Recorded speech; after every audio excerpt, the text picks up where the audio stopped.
All righty.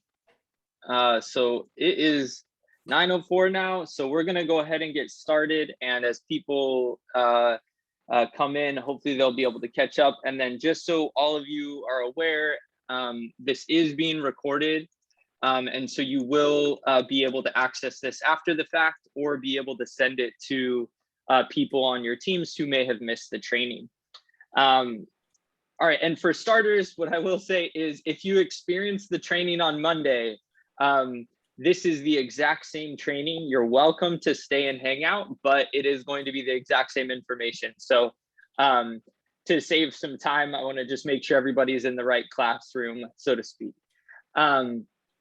Secondly, the chat is open, so please use the chat for asking questions. I'm gonna go through the whole presentation, which takes just under 30 minutes, and then typically, and then we will spend the rest of the time answering questions and going through discussion.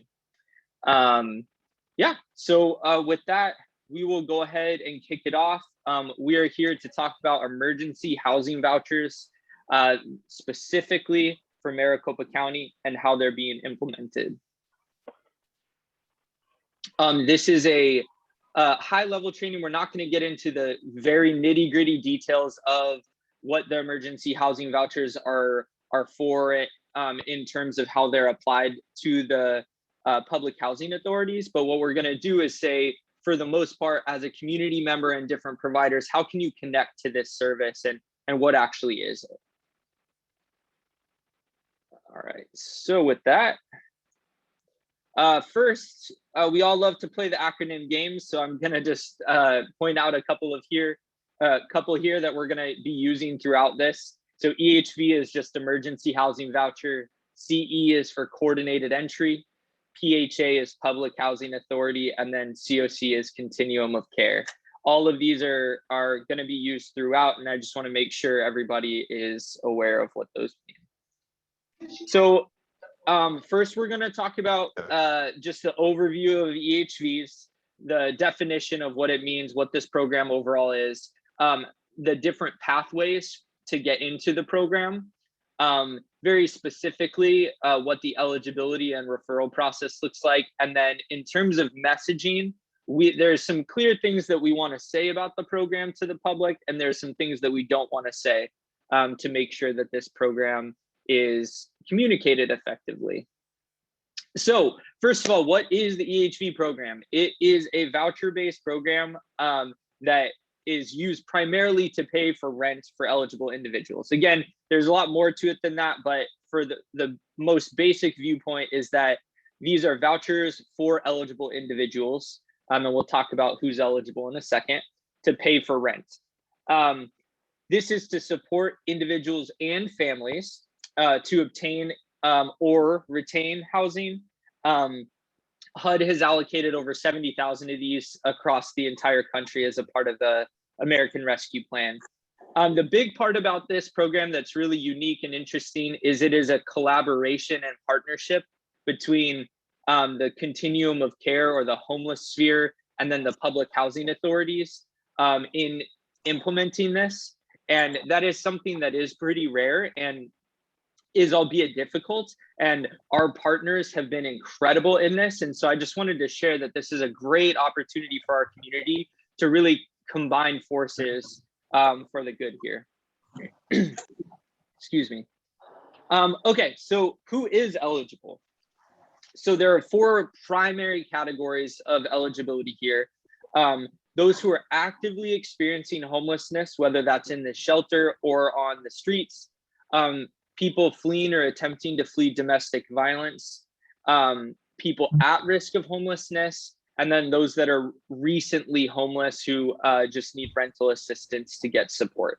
And that rental assistance would potentially end their homelessness. What I will say is what we're primarily targeting on this call is those on the top of this little box, which is experiencing homelessness and fleeing domestic violence. There are other resources out there for at-risk populations with the emergency rental assistance. And so we want to be leveraging these vouchers because they're, though we We have just over 770, which we'll talk about. Like, that goes very fast, as you can imagine, with a community our size. And so as you're referring people, just keep that in mind, that we are really trying to target those actively experiencing homelessness. So here's the actual voucher allocation. So as you can see, there are 7 different municipalities and or regions that receive money in Maricopa County, and that's the City of Phoenix, City of Mesa, the Maricopa County Housing Authority, Glendale, Tempe, Scottsdale, and Chandler. All of them got different numbers of vouchers, and all of them are going through this process to work with coordinated entry and the COC to utilize these vouchers. And this was an allocation that started in June 10th. And since then, we've been working on partnership agreements and establishing what the structure would look like for these municipalities to get referrals and establish that process. Okay, so now that that's out of the way, and I'm sure, again, that's sort of a very simplified version of this, just to make sure we get to the meat and the important stuff for you all, because I know you don't necessarily care about the general history of particular things. It's like, how does this apply to me? How does this apply to my clients? And so hopefully we can get into that here. So we are going to go through how this pertains to 4 different kind of entities or groups of people. So one is a coordinated entry access point. So if you are a staff member who is a part of the coordinated entry system as an access point, then this next part will apply to you. If you are not, this is purely for information, just so you're aware, but this does not apply to you. And that will pertain to each of these, right? For DV providers, that will be those who are actively working in the DV sphere with clients, and everybody else, it's just for information, right? We wanted to add this all in one training, so we're not pulling in every single different person here and there into like 15 different trainings. Okay, so with that, we're gonna start with coordinated entry. So first of all, for the it works differently for singles and families. So if you're here and you're a part of the single adult coordinated entry access points, the first thing that we want to make sure that it's clear is you're doing your standard access point process. You're going through diversion, you're doing the assessments, right? This does not get in the way of any of that, right? So, but now the difference is after diversion and after your housing assessment, if diversion was unsuccessful and the client is moderate scoring or lower, which is a 7 or below, you can complete a referral form to see if they would be eligible. The referral form breaks down the eligibility in yes or no questions. So when you complete that, you will be able to tell if a client is actually eligible. And there's an email at the top of the form that you will be able to submit that referral form to. So for everybody, as we're talking through this, there are going to be a few documents that I reference here. Those will be available on the MAG website shortly. They are not yet posted, but they will be. And that will include the referral form, so everybody is clear on that. Okay, and for families at this point, family entry points, you're not doing anything different. You're doing your continued process. The referrals and everything for EHV is going to be done on your housing match team side of things. So the housing match team will reach out to the family and then work with the shelter providers to get this referral form done versus it being done on the very front end of things. Okay. So, and as you'll see as we go through this, these processes are relatively simple, right? That we want this to be simple and not very complex, just to make sure that people understand how to utilize this. So next is our DV providers.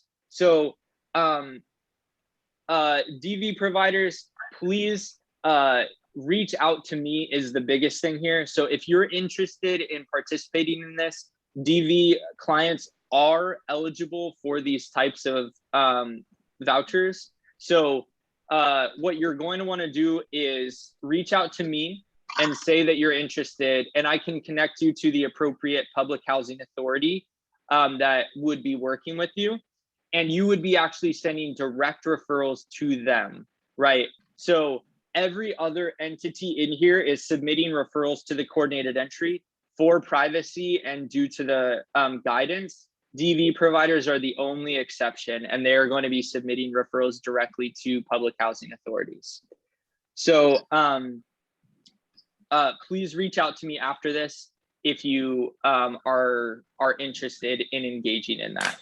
So here's just another view of what that looks like. So the DV provider then, once they've kind of talked to me and agreed with the PHA that they'll be working with them, they will submit referrals to the PHA. And if the PHA declines the application for whatever reason, they'll let you know. And if not, then they're going to work with them ongoing to start the move-in process. They would appreciate support in getting documents like IDs and social security cards and those things. And so you'll be working in tandem with them as the client goes through this process. Okay, so now there's a move on strategy option here. So this is going to be utilized by our housing providers. And so if you're on here and you're operating a housing program, there are options for you to move on your clients into this emergency housing voucher. There are a few things though that we want to clarify up front. One, we are discouraging people from just moving on everybody from their program if that's what they want to do. We don't want to hinder people's ability to meet their grant obligations by getting everybody out and then taking a ton of time. So for example, we have continuum of care housing programs that basically are scored based on how many people are in the program or how many people are served. And so it is important to not just shift everybody off and then hurt your grant obligations. The other thing is this program does not come along standard with supportive services. So clients must be able to maintain their unit without supportive services and still need financial assistance. So I'll give you an example of what this can look like. Typically, this can look like people on fixed income who have been in a housing program for a while, who are doing fine, have stabilized, have worked it out, but their income is not sufficient enough to maintain a unit. And so this would be a great opportunity for people like that in your program if you feel like they've progressed enough that where they don't really need the case management support, but they still do need that financial assistance. Okay. Oops, sorry. So the actual steps for this move on strategy is the provider must do two things. One is they must get an Excel document and list out all the clients with the associated HMIS number if they have one, the city they currently live in, the city they prefer to live. We're hoping that most of these move-ons happen in place. Sometimes that's not possible, but for the most part, we want to just keep them in the same unit and shift over the voucher. So keep that in mind, but you will complete an Excel document and then you will also submit a referral for each of the people to make sure that they are eligible. And that will be submitted to the appropriate coordinated entry teams on that referral form. Then the last step would be once you have done that, the coordinated entry and PHAs will likely reach out to go through a case conferencing process to meet and just talk about each of the clients to ensure that everybody is in agreement that these would be appropriate transitions. All right. So now the most widely applicable one that we're going to talk about is for community providers, right? So this is literally everybody else in this sphere who is engaging with individuals experiencing homelessness. So if you are not connected to coordinated entry, but you are working with clients experiencing homelessness, this is really for you.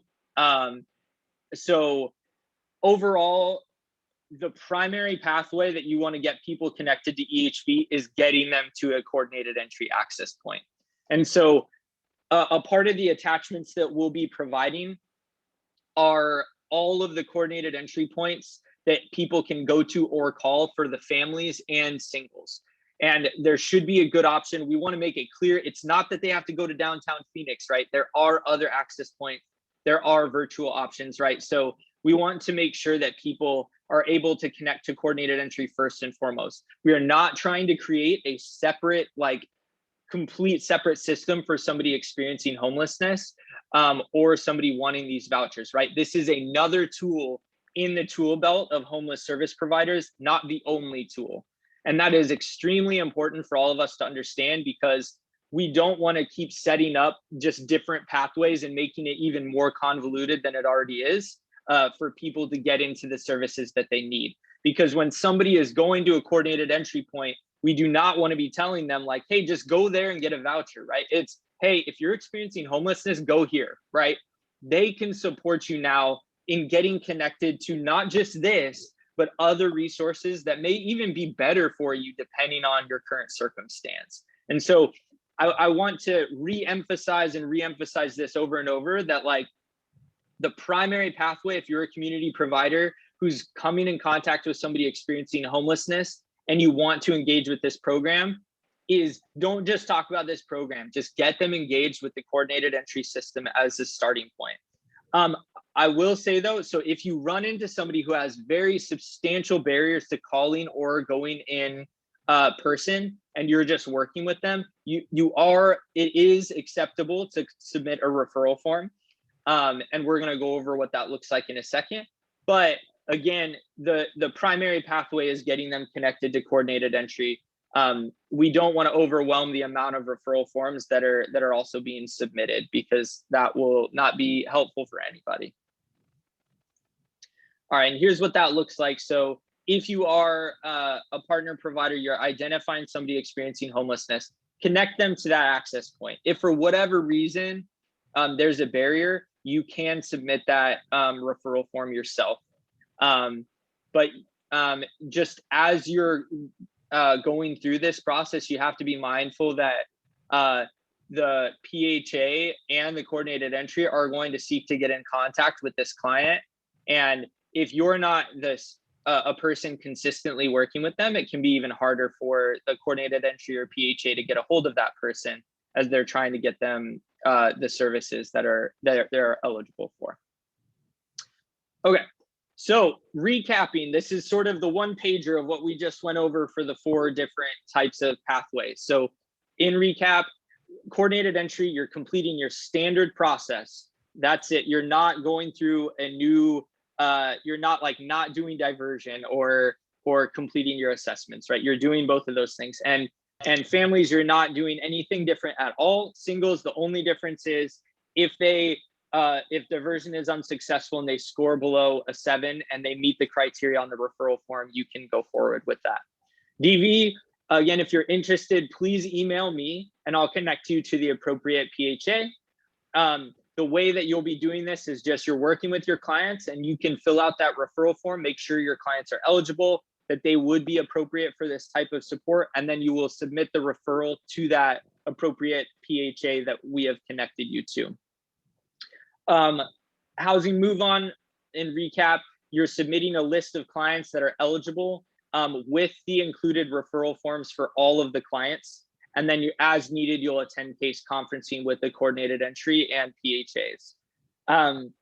Community providers, first and foremost, don't create a new process, connect people to coordinated entry. We'll want you and the rest of the community to be completely aware where those access points are. So whether it's your job to support people experiencing homelessness, or whether you see somebody experiencing homelessness around and you want to reach out to them, that you're connecting them to the appropriate place.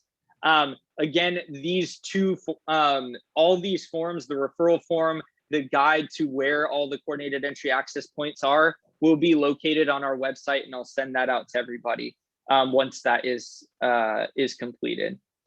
If the client does have barriers, you are welcome to complete the referral form.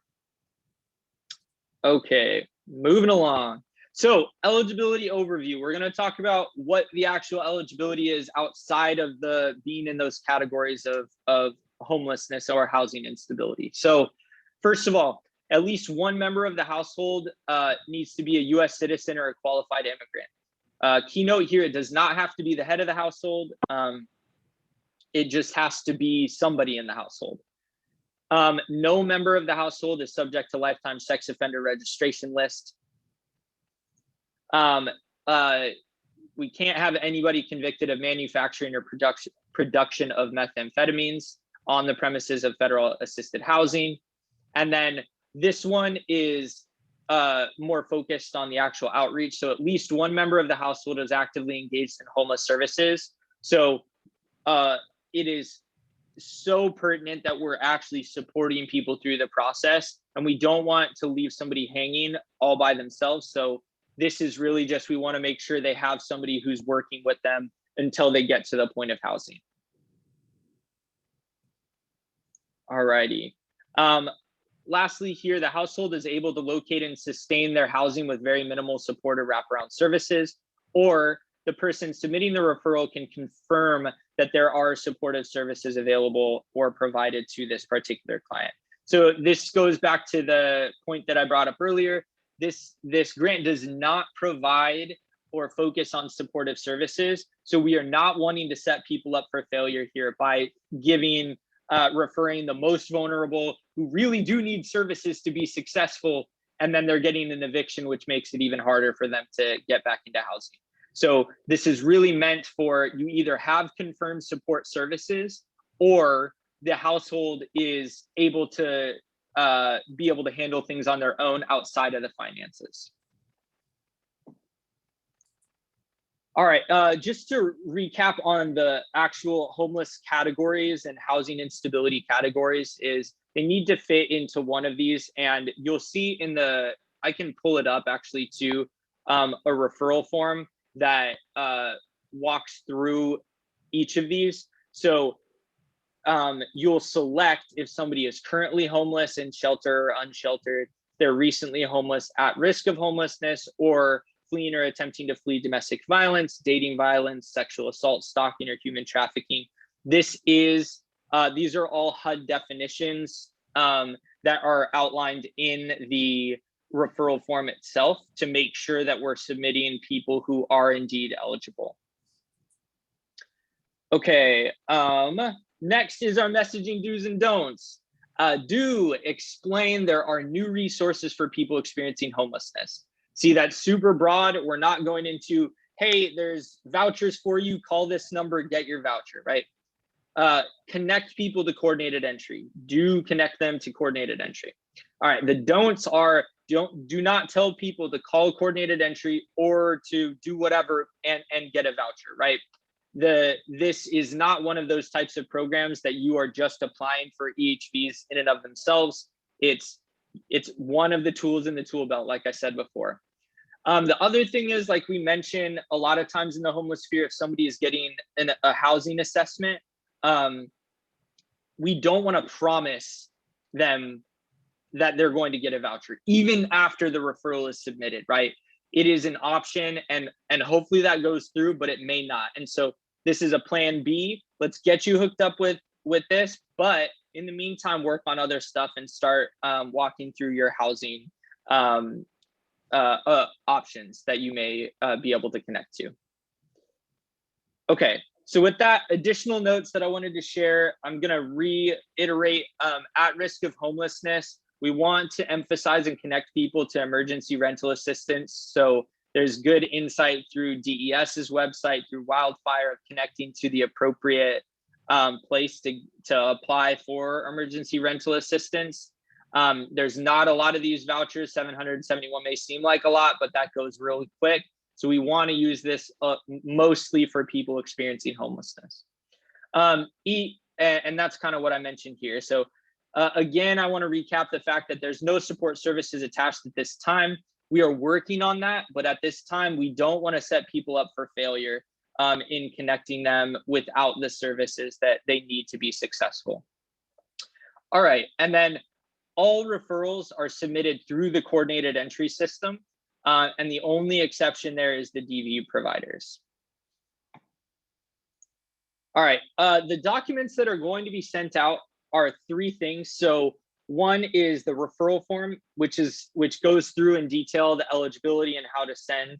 The talking points, which is a guide to talking about the program to the general public. It's an expansion of what we talked about in the messaging do's and don'ts, where it's really just connecting people to coordinated entry versus saying, go here to get a voucher. And then the coordinated entry access points list. So it shows all the access points for singles and families and how to get connected to those, so that you are not left high and dry of trying to figure that out throughout when you're engaging with a client experiencing homelessness. We also will have the recording and the PDF version of this PowerPoint for you to reference at a later time as well. Okay, so with that, I know Nikki, it looks like, has been kind of responding to a lot of these questions, but with that, we will go through, let's see. Nikki, is there anything you missed that we need to address, or do we need to cover? Well, Ash asked about the VI. I'm assuming it's the VI SPDAT score. Let me scroll back up.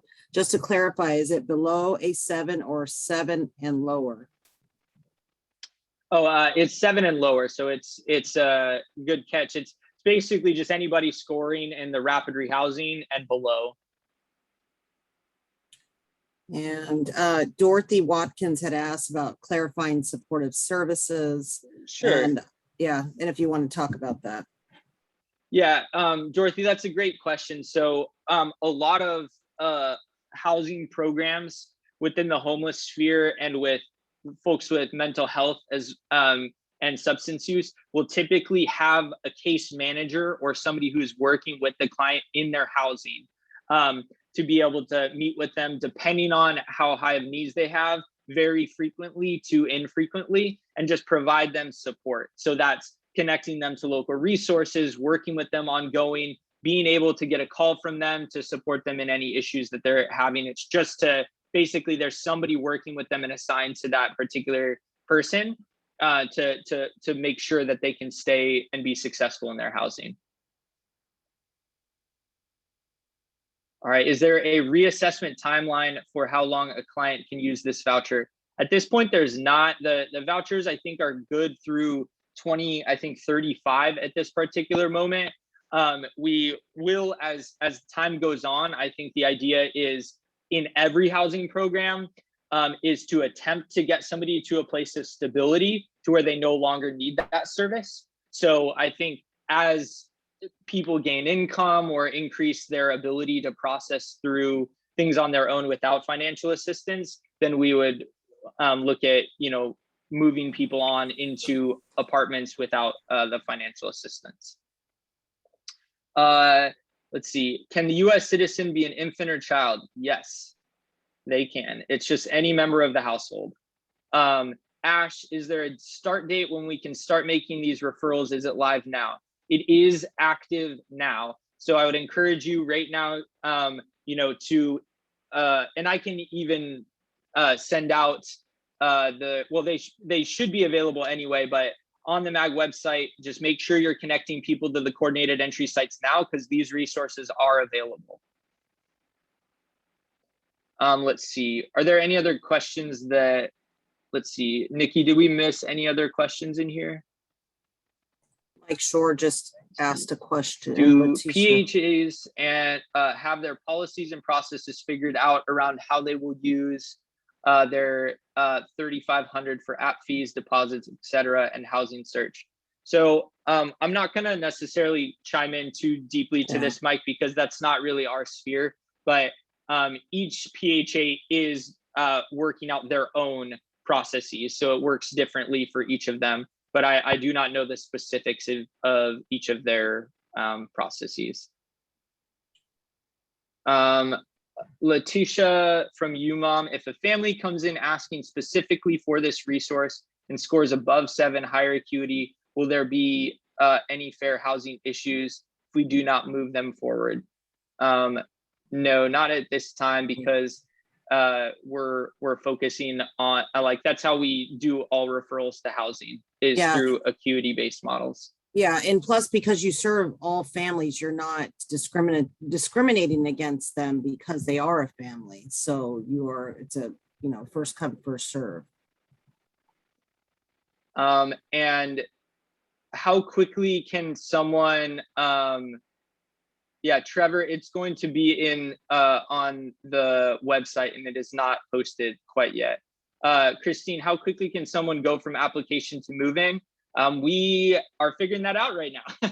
So since this program is being implemented now, we're really going to figure out what that time frame looks like. So I don't really have, if I were to give you an answer right now, it'd either be idealistic or overly simplified and wrong. So I will abstain from giving you bad information on that one. Yeah, and it just depends, right? What the, you know, what's the bedroom size they're looking for? Where are they looking?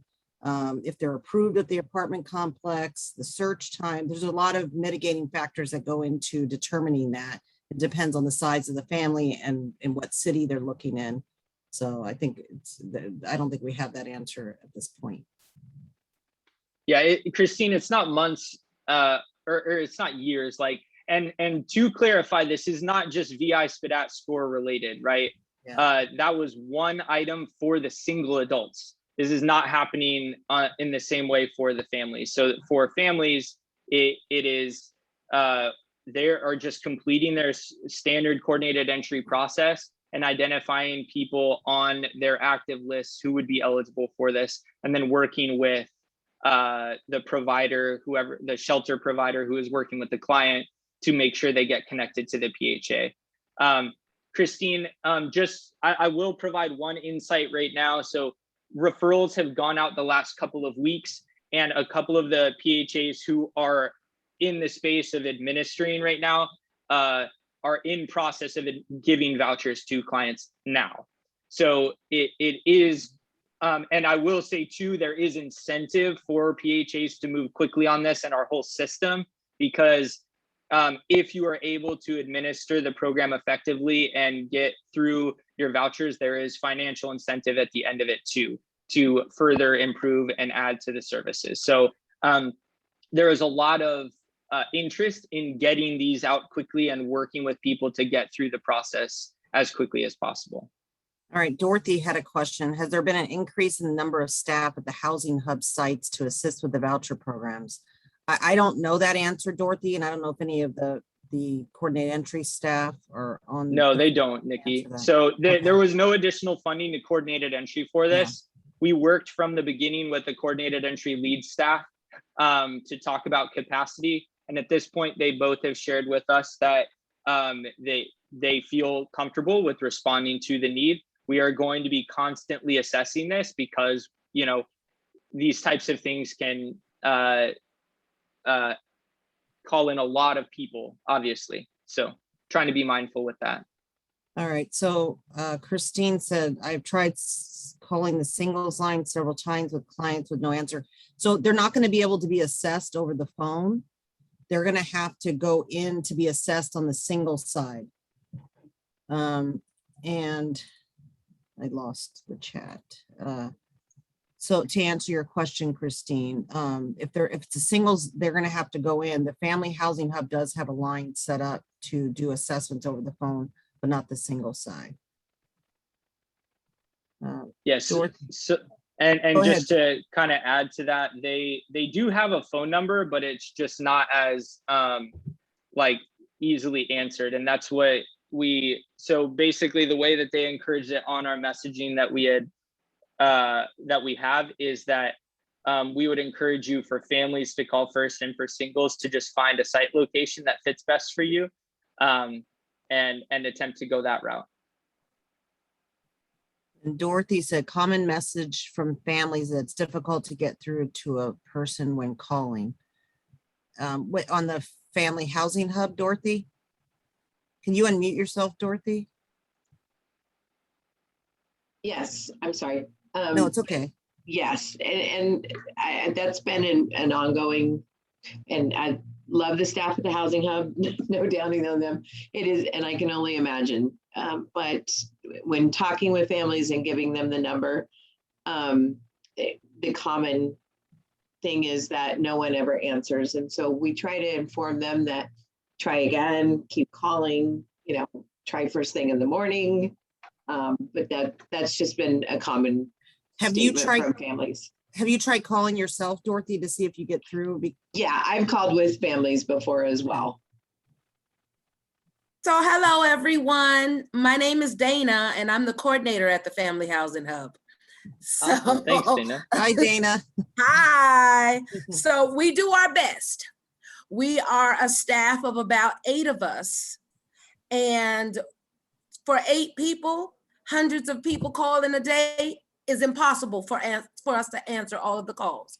And those that we do answer, we give them our absolute 110% best to take care of those families. Most of them are coming and they are resources. My manager is here today too, and she's placed, we've redone our greetings, so, you know, to point our singles in the right direction, but they still come across. And unfortunately, there's not a lot that we can help the singles with, but refer them out to the necessary resources that we can. As far as the, you know, them calling and wanting the assessment, again, as TJ was saying earlier, we do, we have a little verbiage in place to see if they are literally homeless or experiencing the homelessness before we go into anything.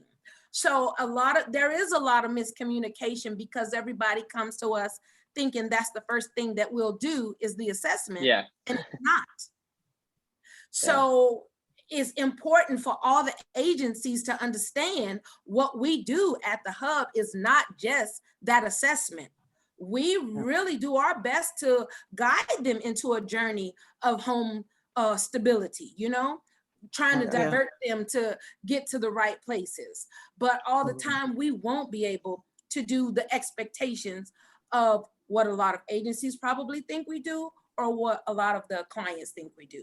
But we do do our best. And Dana, I appreciate you jumping in and just, you know, like in our other training earlier this week, I just gave mad credit, respect to the Family Housing Hub and the single side, especially during this time with evictions and all the stuff going on. We know it's a heavy lift.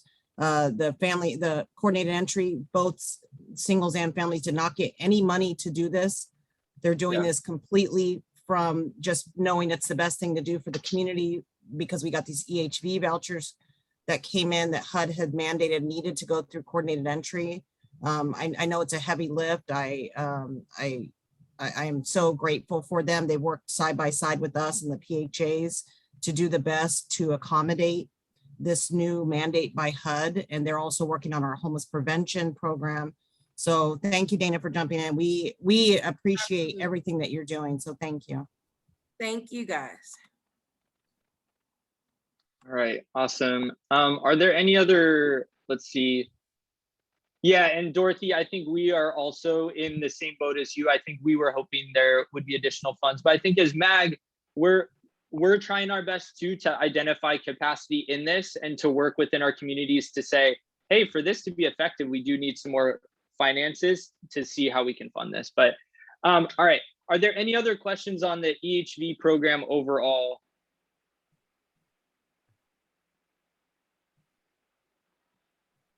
All right, awesome. Well, we truly appreciate, and to echo Nikki's words as well, we appreciate all of you for participating, and we definitely a special shout out to our coordinated entry leads with UMOM and the Human Services Campus, and then also all of our public housing authorities.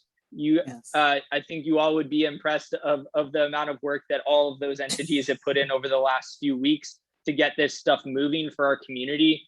It's been a blur, but it has been great. And so please, you see my contact information and Nikki's here. So please let us know if you have any questions or comments after this, especially if you're a DV provider, again, trying to connect to the system, make sure to reach out. And then, like I mentioned, all of this information should be on our website shortly. I haven't gotten a confirmed time, but I'm hoping by at least the end of this week that we're ready to go.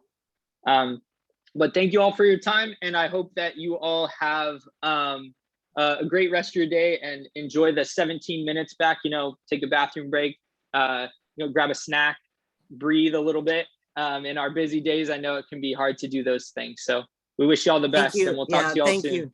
Yeah, thank you all for all your hard work and all of the areas that you do. We greatly appreciate it. If there's anything we can do, please feel free to reach out. Thank you.